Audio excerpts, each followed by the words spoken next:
आज हम इतिहास की एक ऐसी घटना की पड़ताल करने वाले हैं जिसके ना दो बिल्कुल अलग-अलग पहलू हैं।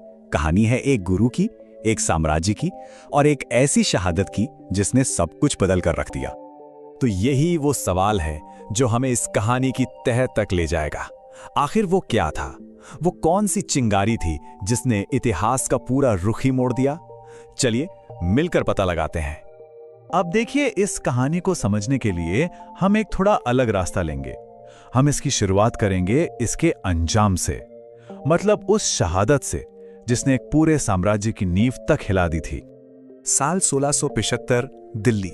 वहां जो हुआ वो सिर्फ इतिहास का एक पन्ना नहीं था। ये जो शब्द है ना, ये बिल्कुल सही बताते हैं। ये एक ऐसा बलिदान था जिसकी गूंज सदियों तक सुनाई देनी थी। तो ये वो बातें हैं जिन पर कोई दो राय नहीं है। जगह दिल्ली का चांदनी चौक। शहीद होने वाले 9वें सिख गुरु गुरु तेग बहादुर और हुक्म देने वाला मुगल सम्राट औरंगजेब। लेकिन सवाल यह है कि आखिर इसकी नौबत आई ही क्यों? चलिए अब सिक्के का पहला पहलू देखते हैं। मुगल साम्राज्य का नजरिया क्या था? उनके हिसाब से गुरु तेग बहादुर एक शहीद नहीं बल्कि एक विद्रोही थे। ये देखिए, पहला आरोप लगाया मुगल दरबार के एक शाही न्यूज रिपोर्टर ने। उसके हिसाब से गुरु एक राजनीतिक और आर्थिक खतरा थे। मतलब उनका बढ़ता हुआ प्रभाव और उनके हजारों अनुयायी साम्राज्य के लिए एक सीधी चुनौती थे। और बात यहीं नहीं रुकी। एक और दरबारी इतिहासकार ने इल्जाम लगाया कि गुरु उन बागियों को पनाह दे रहे थे जो मुगल हुकूमत के खिलाफ थे। और मुगल साम्राज्य की नजरों में यह तो सीधा सीधा राजद्रोह था।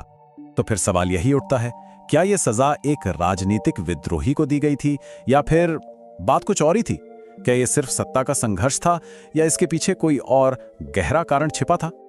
तो चलिए अब सिक्के का दूसरा पहलू देखते हैं। यह है पारंपरिक सिख नजरिया। और ये जो कहानी बताता है ना, वो बिल्कुल अलग है। ये बगावत की नहीं बल्कि बचाव की कहानी है। देखिए, सिख परंपरा के मुताबिक इस कहानी की शुरुआत होती है एक गुहार से। ये कोई राजनीतिक चाल नहीं थी बल्कि मदद की पुकार थी। कहा जाता है कि कश्मीरी पंडितों का एक दल धार्मिक जुल्म से बचने के लिए फरियाद लेकर गुरुजी के पास पहुंचा था। और ये जो बात है ना, यही सिख नजरिए का दिल है, उसका सार है। इसके मुताबिक गुरु का मकसद सिर्फ अपने लोगों की रक्षा करना नहीं था बल्कि हर किसी की धार्मिक आजादी की रक्षा करना था, चाहे उनकी आस्था कुछ भी हो। तो इस नजरिए से वो विद्रोही नहीं बल्कि एक रक्षक थे। तो सवाल फिर वही है, एक ही इंसान के बारे में दो इतनी अलग अलग कहानियां कैसे हो सकती हैं? इसका जवाब शायद खुद गुरु तेग बहादुर के व्यक्तित्व में ही छुपा है। देखिए, उनके व्यक्तित्व के दो पहलू थे। एक तरफ वो एक संत थे, एक शांत तपस्वी जो सालों तक गहरे ध्यान में लीन रहे, और दूसरी तरफ एक निडर योद्धा जो तलवारबाजी और तीरंदाजी में माहिर थे। शायद यही दोहरी पहचान है जिसने इतिहास में उनके बारे में दो अलग अलग धारणाओं को जन्म दिया। और यहीं पर यह कहानी और भी पेचीदा हो जाती है। आज के स्कॉलर्स का कहना है कि उस दौर के पक्के सबूत या दस्तावेज बहुत कम हैं। इसका मतलब क्या है? इसका मतलब यह है कि दोनों में से किसी भी कहानी को 100% सच साबित करना लगभग नामुमकिन है। और यह घटना आज भी इतिहास की एक अनसुलझी पहेली है। तो फिर कौन सी कहानी सच है? इस बहस में उलझने के बजाय अब हम उस चीज पर ध्यान देते हैं जिस पर कोई विवाद है ही नहीं, और वो है उनकी शहादत का जबरदस्त असर। 9 साल, बस 9 साल, ये उम्र थी गुरु के बेटे गोविंद राय की जब ये सब हुआ। जरा सोचिए, इतनी छोटी सी उम्र में अपने पिता को इस तरह खोने का उस बच्चे पर क्या असर पड़ा होगा? पिता का वो बलिदान उनके बेटे के लिए सिर्फ एक निजी सदमा नहीं था, नहीं, वो एक ऐसी चिंगारी थी जिसने उनके पूरे भविष्य को एक नई दिशा दी।